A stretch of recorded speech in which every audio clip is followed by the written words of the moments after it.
हजारों की संख्या में खेती से जुड़े हुए किसान साथियों, पार्टी के निष्ठावान और कर्मठ कार्यकर्ता साथियों,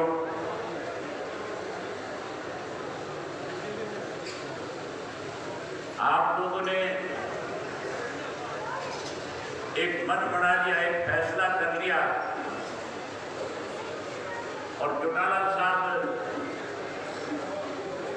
ने आपके फैसले को स्वीकार करते हुए जो जिम्मेवारी पार्टी की तरफ से मेरी लगाई है,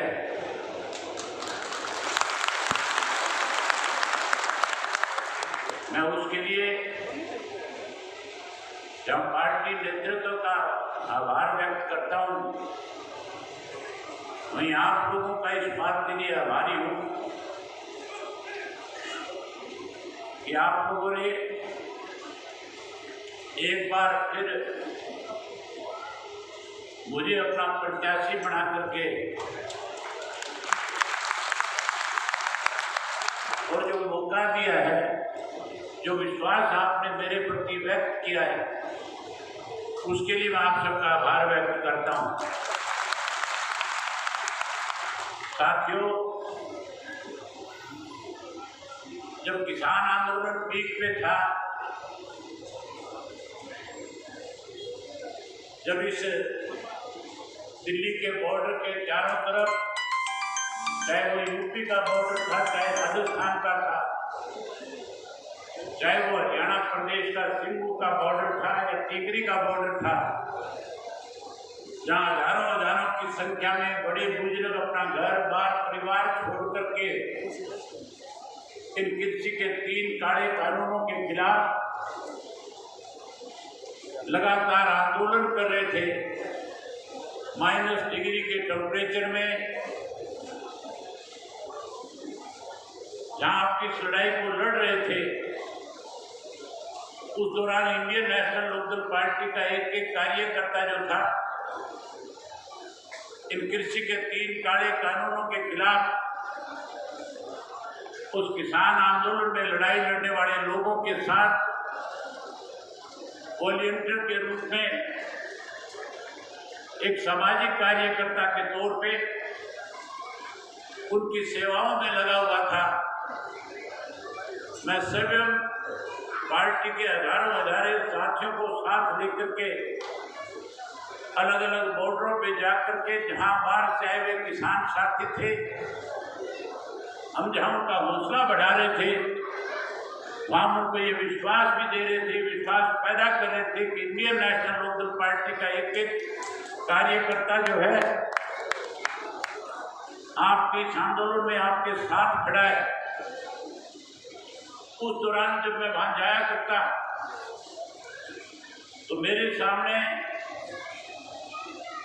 एक प्रस्ताव आया था किसान मोर्चा की तरफ से, किसान संगठनों की तरफ से, और उन्होंने मुझसे कहा था कि आज अगर चौधरी देवीलाल आपकी जगह पे होते तो उस पद को ठोकर मार करके हमारे बीच में आकर के खड़े होकर के हमारा इस आंदोलन का हिस्सा बनने का काम करते। मैंने उनसे कहा था कि जहां आपके आंदोलन की मदद में खड़े हैं, वही आपकी जो भी इच्छाएं हैं, आपकी इच्छाओं के अनुरूप हम फैसला करके, लेकिन फैसला लेने से पहले मैं अपने हल्के के लोगों से जाकर के मिलकर के पूछ करके आऊंगा,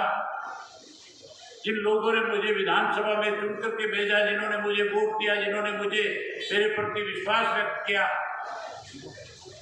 तो मेरी भी एक जिम्मेवारी बनती है कि मैं उनके बीच में जाऊं, उनसे पूछ करके आऊं।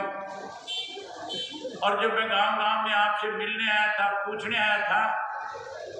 आपने जो हौसला मुझे दिया, जो ताकत आपने मुझे दी, मैंने उसी दिन फैसला कर लिया था कि मैं 26 तारीख तक देखूंगा, इंतजार करूंगा,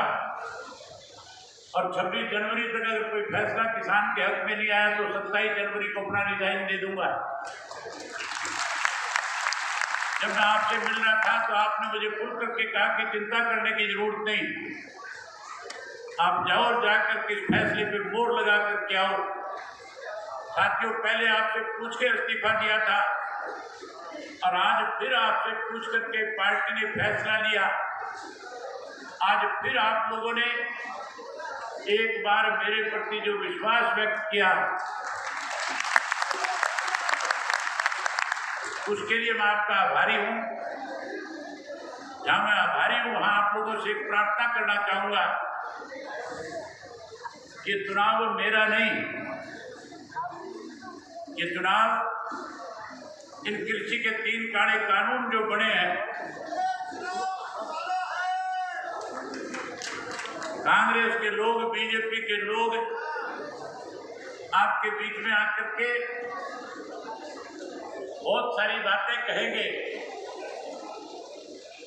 लेकिन जब वो आपके बीच में आए कांग्रेस के लोग विशेष रूप से, तो उनसे एक बात जरूर पूछना कि आज आप वोट मांगने आए हो। आप वोट मांगने से पहले, अपनी बात करने से पहले हमें केवल इतना बता दो कि कृषि के 3 काले कानून जो बने हैं, इन तीनों काले कानूनों के लिए जो ड्राफ्ट तैयार किया गया, जो इसके दस्तावेज बनाए गए, वो किसके राज में बने थे? 2013 के अंदर कांग्रेस की सरकार थी, प्रदेश में कांग्रेस की सरकार थी, और 2013 के अंदर ही कांग्रेस पार्टी ने इसका ड्राफ्ट तैयार किया और उसके बाद लोकसभा में बिल के रूप में लेकर के कांग्रेस पार्टी इन तीनों कृषि के काले कानूनों पे मोहर लगवाने के लिए लोकसभा में बिल लेकर के आए थे। आपने उस वक्त के वीडियो देखे होंगे। कांग्रेस के लोग बारी बारी से ये बिल, ये कानून बने, इसके लिए लोकसभा में प्रयास कर रहे थे। भाई, यही भारतीय जनता पार्टी जो ये काले कानून लेकर के आई है, वो इसका विरोध कर रही थी। जब सुषमा स्वराज हमारे देश की अपोजिशन की नेता थी, इसने सबसे ज्यादा विरोध इन तीनों काले कानूनों का किया। कांग्रेस जहां इन बिलों को लागू करना चाहती थी, जहां कानून बनाना चाहती थी, इसलिए कानून नहीं बना सके कि उनके जो सहयोगी पार्टियों के लोग थे, कांग्रेस अकेली बहुमत में नहीं थी,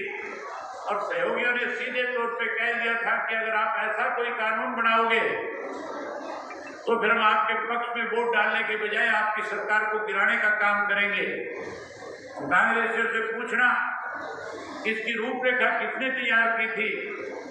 अगर वो आपकी इस बात का कोई उत्तर दे दे, फिर तो वो आपके वोट के हकदार हो सकते हैं।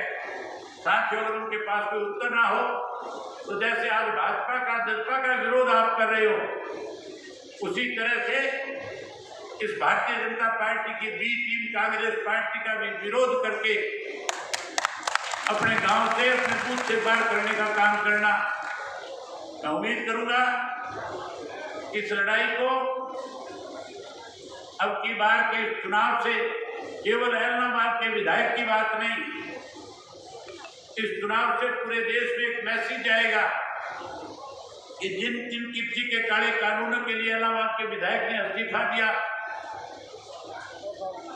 उसी इलाहाबाद के उपचुनाव में फिर से एक बार वहां के मतदाता ने इन तीनों कृषि के काले कानूनों के खिलाफ मोहर लगा करके जहां उन लोगों की जमानत जब्त कराई, वहीं अपने पार्टी के, अपने किसान साथी को विधानसभा में फिर से चुन करके भेजने का काम किया। बातें बहुत थी आपके बीच में करने की, जल्दी कार्यक्रम बना करके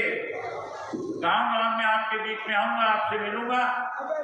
जहां आपसे मिलूंगा वहीं आपसे आग्रह करूंगा कि मेरे कार्यक्रम के बढ़ने से पहले